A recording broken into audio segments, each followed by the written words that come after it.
बोलो कृष्ण कन्हैया लाल की, श्री सद्गुरु महाराज की, श्री प्राणनाथ प्यारे की, श्री पांच नौतनपुरी धाम की, जगत गुरु आचार्य श्री 108 कृष्णवाणी जी महाराज की, परमहंस बाबा जी लक्ष्मीदास महाराज की,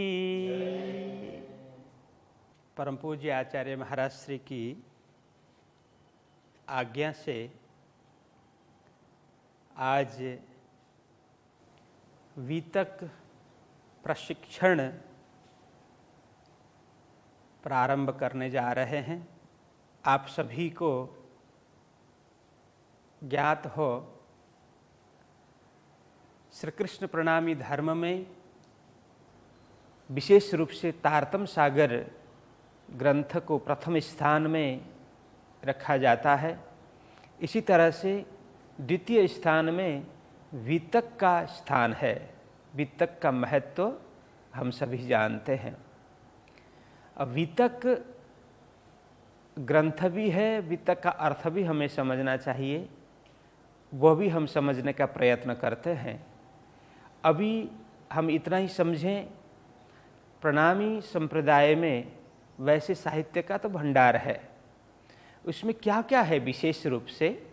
प्रथम तारतम सागर, जिसको कुलजम स्वरूप भी बोलते हैं, प्राणनाथ वाणी भी बोलते हैं, अलग अलग नाम से जाना जाता है, जिसके अंदर रास से लेकर कयामतनामा तक 14 अवान्तर ग्रंथों का संकलन है।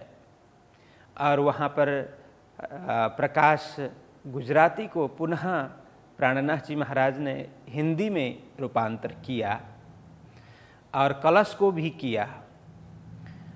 तो इस तरह से, और वहाँ कयामतनामा 2 ग्रंथ आते हैं, तो कुल मिलाकर के 17 ग्रंथ होते हैं, लेकिन वस्तुतः 14 ही माना जाता है, लेकिन गिनती में 17 होता है, क्योंकि प्रकाश 2 है, कलश 2 और कयामतनामा 2। तो ये प्रमुख रूप से हम वाङ्मय की पूजा करते हैं मंदिरों में रख करके। प्रथम स्थान तारतम सागर का, उसके बाद में वीतक का स्थान आता है। और वीतक भी कई है, जैसे हम अभी प्रशिक्षण प्राप्त करने जा रहे हैं, इसको लालदास कृत वीतक बोलते हैं, जो लालदास वीतक के नाम से प्रसिद्ध है। और उसके बाद में कई सारे वीतक हैं, जैसे सर्वाधिक प्रचलित वीतक में लालदास जी के बाद में वृतांत मुक्तावली है, बड़ी अच्छी वीतक है। ये ब्रजभूषण महाराज कृत वीतक है। और उसके बाद में लीलारस सागर है, जिसको स्नेह सखी ने रचना की थी। उसके बाद में फिर नवरंग वाणी वीतक, नवरंग वीतक भी बोलते हैं, नवरंग वाणी भी बोलते हैं। तारतम सागर वीतक, जो करुणा सखी जयराम भाई की रचना है। इसी तरह से लल्लू जी भट्ट कृतक वीतक गुजराती में, जिसको वर्तमान दीपक के नाम से प्रचलित है। अलग अलग इस प्रकार के पद्य में वीतक है। तो वहीं पर गद्य में भी निजानंद चरितामृत वीतक पूरे प्रणामी समाज में प्रचलित है। तो अलग अलग विशिष्ट महानुभाव परमहंसों ने वीतकों की रचना की है, लेकिन मूल में लालदास कृत वीतक, लालदास वीतक को मध्य में रख करके, उसी को प्रमाण मान करके, उसी को आधार मान करके सभी महानुभावों ने, सभी परमहंसों ने वीतक की रचना की है। अब यह तो द्वितीय स्थान जिसका है उसकी बात हुई। विशेष रूप से 5 पंचपुष्प प्रणामी समाज में, पंचपुष्प के नाम से क्या किन किन को जाना जाता है? तारतम सागर, वीतक, विराट, चर्चनी और सेवा पूजा। ये 5 वस्तु को पंचपुष्प के नाम से भी जाना जाता है।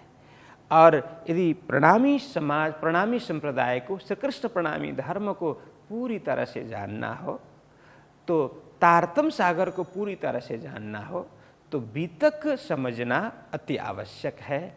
और उसके बाद में चरचनी विराट सेवा पूजा समझना आवश्यक है।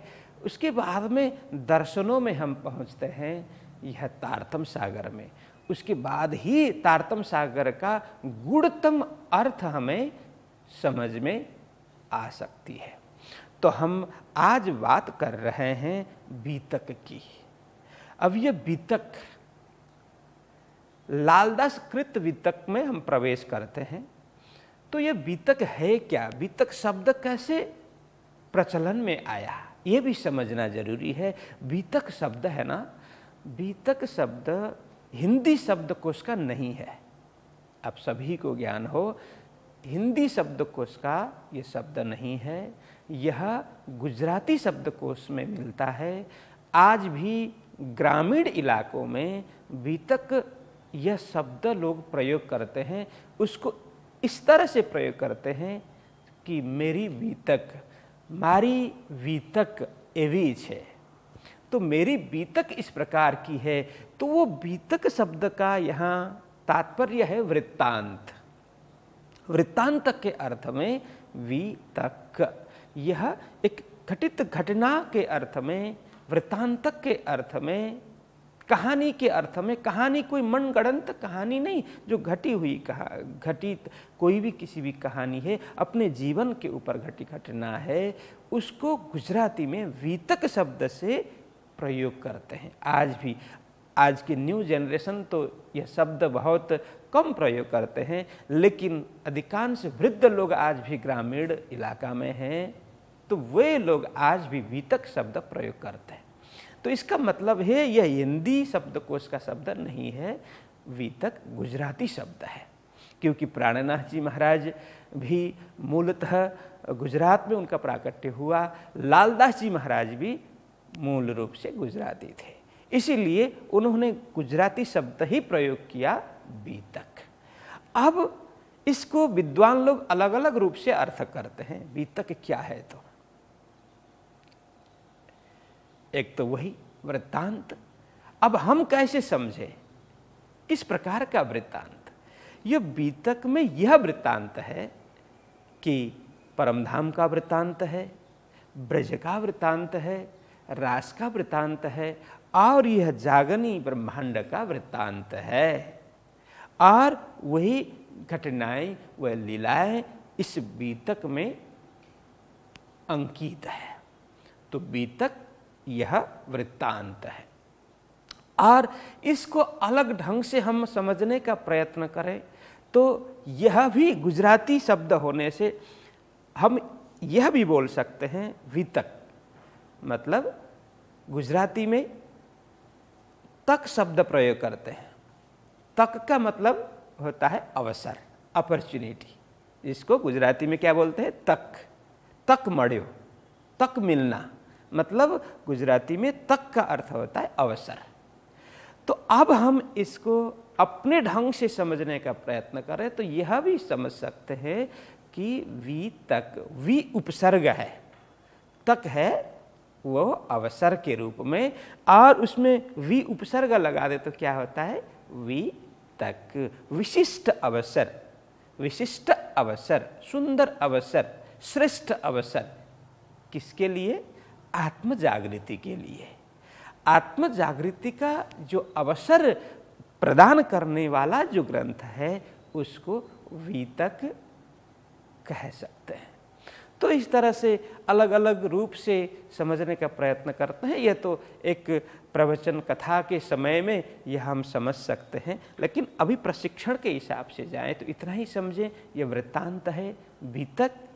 और समाज में विशेष रूप से 7-8 बीतक प्रचलित है, और छोटे बड़े तो 17-18 बीतक समाज में हुए। अभी कथानक के रूप में एक बीतक मोहन प्रियाचार्य जी महाराज द्वारा जो कथानक के रूप में संग्रहित बीतक है, बीतक विमर्श, वह भी समाज में अच्छा उसकी भी प्रचलन है। तो इस तरह से अलग अलग रूप से महानुभावों ने बीतक की रचना की है। तो हम ये बीतक श्रवण क्यों करें? तो क्या आवश्यकता है। देखिए, कोई भी ग्रंथ हम श्रवण करते हैं, कथा श्रवण करते हैं, जैसे भागवत श्रवण करते हैं, तो भागवत की भी महिमा बताई जाती है पहले, है ना। तो हम इतने महीनों वर्षों लगा करके ये वितक तालीम लेते हैं, प्रशिक्षण लेते हैं, सुनते सुनाते हैं, इसका क्या फायदा है। कुछ फायदा हो तब सुनाए और सुने, फायदा क्या है। तो फायदा स्वयं लालदास जी महाराज वितक में बताते हैं। इसका फायदा यह है, देखो कि वितक सुनने का फायदा है, विरोध सारा विश्व का, भागत इन वितक का। बड़ी सुंदर चौपाई है, विरोध सारा विश्व का, भागत इन वितक का। तो विश्व में जो विरोधाभास है, भगवान के नाम पर हो, किसी भी रूप में हो, विरोध चल रहा है, आपसी संघर्ष चल रहे हैं। तो लालदास जी महाराज कहते हैं, यदि वितक समझा जाए, वितक को आत्मसात किया जाए, तो सारे विरोध वो मिट जाते हैं, सारे विरोध है वो छट जाते हैं। को जब ज्ञान प्राप्त होता है, तब फिर कोई अपना नहीं, कोई पराया नहीं, सब आत्मभाव से एक ही है। तो वितक क्या करेगा, अंतर हृदय में सबके विरोधाभास बैठा हुआ है वो दूर कर देगा, सबके हृदय को प्रकाशित कर देगा, प्रेम प्रकट कर देगा। प्रेम प्रकट होते ही परमात्मा के दर्शन होंगे, परमात्मा के अनुभव होंगे, तो फिर सब ही आत्मभाव से एक ही है। या कोई तेरा मेरा झय झगड़ा आपसी खींचाखींच कुछ भी नहीं होगा।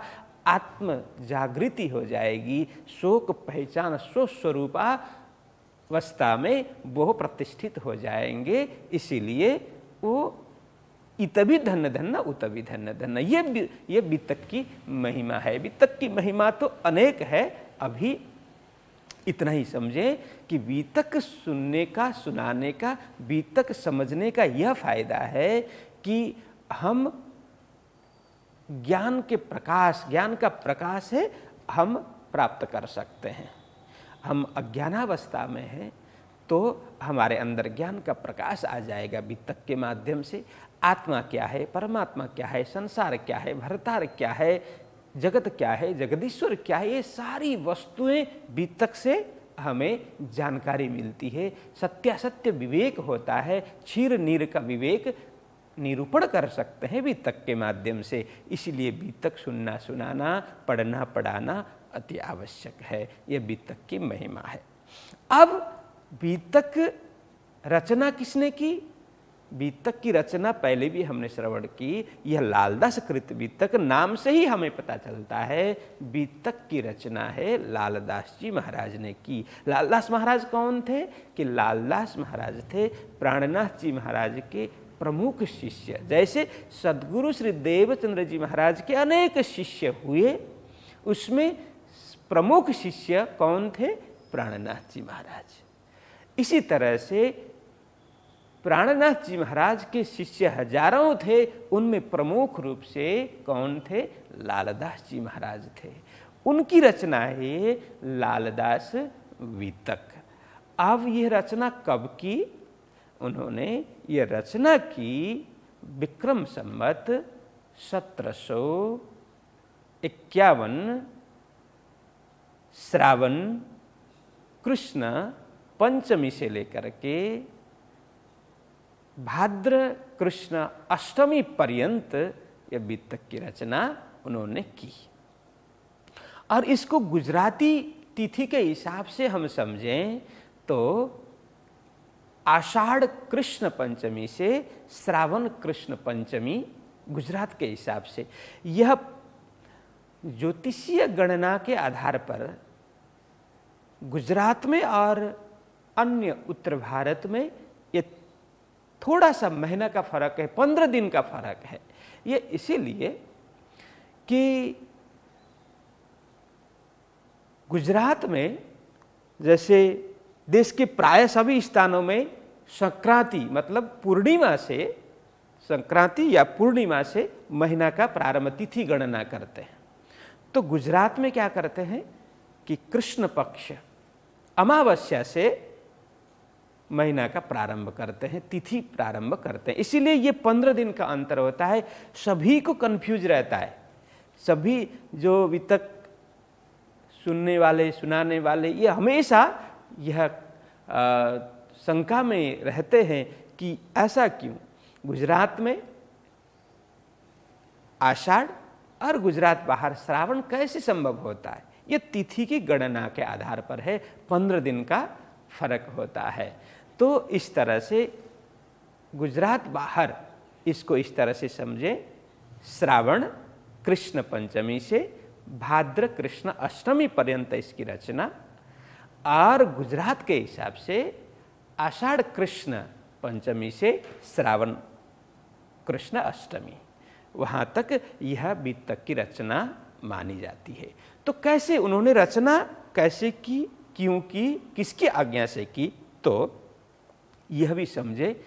जब प्राणनाथ जी महाराज सद्गुरु श्री देवचंद्र जी महाराज की आज्ञा से श्री 5 नौतनपुरी धाम से जागनी यात्रा में प्रस्थान करते हैं, विभिन्न स्थानों में वो यात्रा करते हैं, पैदल यात्रा करते हैं, जलपोत में यात्रा करते हैं, और कभी किसी गाड़ा वगैरह तत्कालीन समय में जो भी सुविधा थी उस हिसाब से यात्रा करते हैं।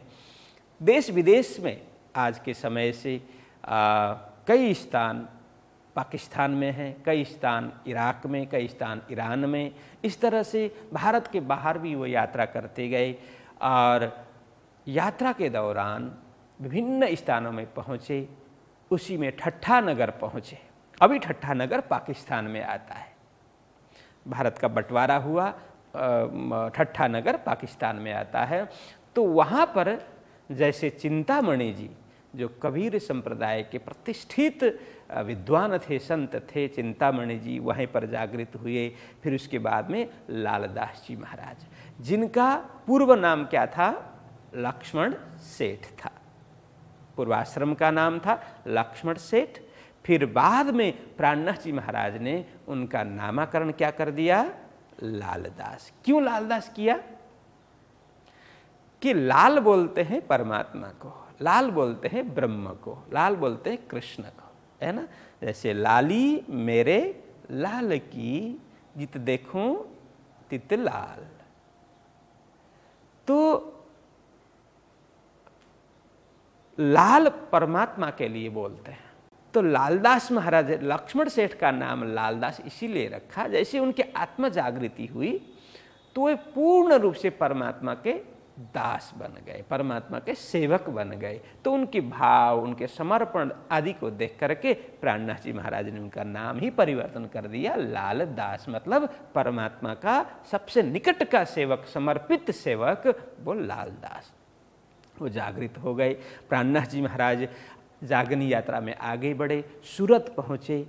उधर श्री राज जी को कुछ करवाना था, प्राणनाथ जी महाराज के साथ किसी एक सशक्त और समर्पित शिष्य की भी उनको ज़रूरत थी। तो राजी महाराज ने लालदास जी महाराज को किसी भी तरह से अन्य जो व्यापार व्यवसाय को किसी सांसारिक दृष्टि से व्यवधान में डाल दिया और प्राणनाथ जी महाराज के चरण में लालदास जी महाराज को पहुंचा दिया।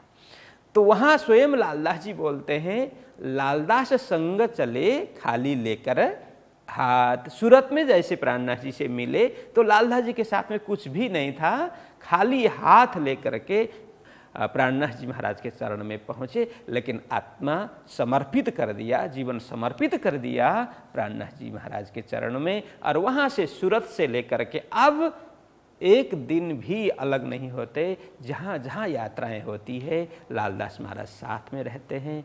तो इस तरह से विक्रम संवत 1740 में पन्ना पहुँचते हैं। अब पन्ना पहुँचने के बाद में वहाँ पर एक धर्मपीठ की स्थापना करते हैं, जिसको आज पूरे समाज में श्री 5 पद्मावतीपुरी धाम के रूप में समाज में विख्यात है। तो प्रणामी संप्रदाय में प्रमुख रूप से श्री 5 नौतनपुरी धाम, फिर सूरत में प्राणनाथ जी महाराज ने श्री 5 मंगलपुरी धाम की स्थापना की, फिर उसके बाद में पन्ना में पद्मावतीपुरी धाम की स्थापना की। वहाँ पर उन्होंने 11 वर्ष बिताए। अब प्राणनाथ जी महाराज ने सोचा अपने समग्र कार्य जो यहाँ संसार में आने का जो विशेष कार्य है वो मेरा पूरा हुआ है, अब पुनः परम धाम में अपनी शूरता को लगाना है। तो उन्होंने विक्रम संवत 1751 श्रावण कृष्ण चतुर्थी के दिन में प्रातः लगभग 5 से 5:15 के बीच में अपनी शूरता को परम धाम लगाया। तो कहा जाता है तब अनेक सुंदर साथ आत्म बलिदान के लिए तैयार हुए, लेकिन प्राणनाथ जी महाराज ने सबको रोका। इसी में लालदास जी महाराज भी एक थे, क्योंकि वे तो प्राणनाथ जी महाराज को अपना सब कुछ मानते थे, आधार मानते थे। उन्होंने भी प्राण त्यागने का प्रयत्न किया, लेकिन प्राणनाथ जी महाराज ने उनको रोका कि लालदास जी को जिम्मेदारी सौंपी कि लालदास अब आपका एक महत्वपूर्ण कार्य बाकी है, मैं वो जिम्मेदारी आपको देता हूँ, तो वो पूरी करके फिर आप परम धाम में जागृत हो जाना। तो लालदास जी महाराज को प्राणनाथ जी महाराज ने धाम जाते जाते कहा कि प्रणामी इतिहास संपूर्ण जो ब्रज रास एवं जागनी का वृत्तांत पूरा संकलन करके पूरा लिख करके तैयार करो, जिससे आगामी सुंदर साथ भविष्य में जागृत होने वाले सुंदर साथ को यह इतिहास का पता चले। तो प्राणनाथ जी महाराज की आज्ञा से लालदास जी महाराज ने इस तरह से विक्रम संवत 1751 श्रावण कृष्ण पंचमी से यह वितक रचना प्रारंभ की और 1 महीना पर्यंत उन्होंने इसका लेखन कार्य किया और भाद्र कृष्ण अष्टमी में सिंहासन में वितक रख करके फिर वे अंतर्ध्यान होते हैं, अपनी यह लीला संपूर्ण करते हैं। तो इस तरह से यहाँ से अब वितक रचना शुरू होती है। तो उन्होंने वितक रचना में सर्वप्रथम क्या किया कि मंगलाचरण के रूप में ही सीधा कहा श्री श्री श्री तीनों स्वरूपों की वितक, वहां से शुरू की। अब यह समझने जैसा है, उन्होंने क्या कहा कि श्री श्री श्री 3 बार श्री कहा और फिर कहा तीनों स्वरूपों की वितक। 3 स्वरूप की वितक की बात कही। अब इसमें विद्वानों का मानना है कि उन्होंने स्पष्ट तो लिखा नहीं, तो विद्वानों का मानना है कि तीनों स्वरूप का मतलब, कई विद्वान कहते हैं कि ब्रज रास एवं जागनी यह 3 स्वरूप। कई विद्वान मानते हैं कि बसरी मलकी एवं हक की यह 3 स्वरूप। कई विद्वान मानते हैं कि श्री कृष्ण, सद्गुरु श्री देवचंद्र जी महाराज एवं महामती श्री प्राणनाथ जी महाराज, यह 3 स्वरूप की वितक यह मानते हैं। तो कई विद्वान यह भी मानते हैं कि 3 स्वरूप का मतलब प्रथम स्वरूप है सद्गुरु श्री देवचंद्र जी महाराज, द्वितीय स्वरूप है महामती श्री प्राणनाथ जी महाराज और तृतीय स्वरूप है छत्रसाल जी महाराज, यह भी मानते हैं। लेकिन यह तालीम परंपरा में, प्रशिक्षण परंपरा में हम इसको सर्वाधिक आत्मसात करते हैं। सभी का सबसे अधिक मान्य यह है कि श्री श्री श्री तीनों स्वरूप का वितक मतलब लालदास जी महाराज ने यह कहा है कि प्रथम श्री मतलब अक्षरातीत धाम धनी श्री कृष्ण जी, प्रथम स्वरूप। अब इसमें धाम की, परम धाम की भी बात आती है, ब्रज की बात भी आती है, रास की बात भी आती है। प्रथम श्री मतलब अक्षरातीत धामधनी श्री राज जी श्री कृष्ण जी की वितक इसमें परमधाम, ब्रज एवं रास तीनों समाहित है। और दूसरा श्री है सद्गुरु श्री देवचंद्र जी महाराज की जीवन लीला, उनकी वितक। और उसके बाद में तीसरा तृतीय श्री है, इसका मतलब है महामती स्वामी श्री प्राणनाथ जी महाराज, तृतीय श्री। और मूलतः देखें, अब हम समग्रता से देखें तो श्री श्री श्री तीनों स्वरूपों की वितक मतलब संपूर्ण रूप से श्री कृष्ण जी की ही वितक है। क्यों? क्योंकि परमधाम में भी श्री कृष्ण जी है, ब्रज में भी वही श्री कृष्ण जी है, रास में भी वही श्री कृष्ण जी है, और जागनी में भी वही श्री कृष्ण जी सद्गुरु जी के रूप में लीला कर रहे हैं। वही श्री कृष्ण जी प्राणनाथ जी महाराज के रूप में लीला कर रहे हैं। वही श्री कृष्ण जी छत्रसाल जी महाराज के हृदय में बैठ करके भी लीला उन्होंने की। तो सुंदर साथ के हृदय में बैठ करके भी श्री कृष्ण जी लीला कर रहे हैं। तो हम यह मूल रूप से समझ सकते हैं, समग्रता में समझ सकते हैं, ये संपूर्ण कथा, संपूर्ण वितक वृत्तांत किनकी है? श्री कृष्ण जी की ही है। तो इस तरह से हम समझ सकते हैं। तो ये श्री श्री श्री तीनों स्वरूपों की वितक, तो इस तरह से हम समझें तीन स्वरूप की वितक की बात। बोलो कृष्ण कन्हैया लाल की जय, सद्गुरु महाराज की, श्री प्राणनाथ प्यारे की, श्री पांच नौतनपुरी धाम की, जगत गुरु आचार्य श्री कृष्ण मणि जी महाराज की, समस्त सुंदर साथ की प्रणाम।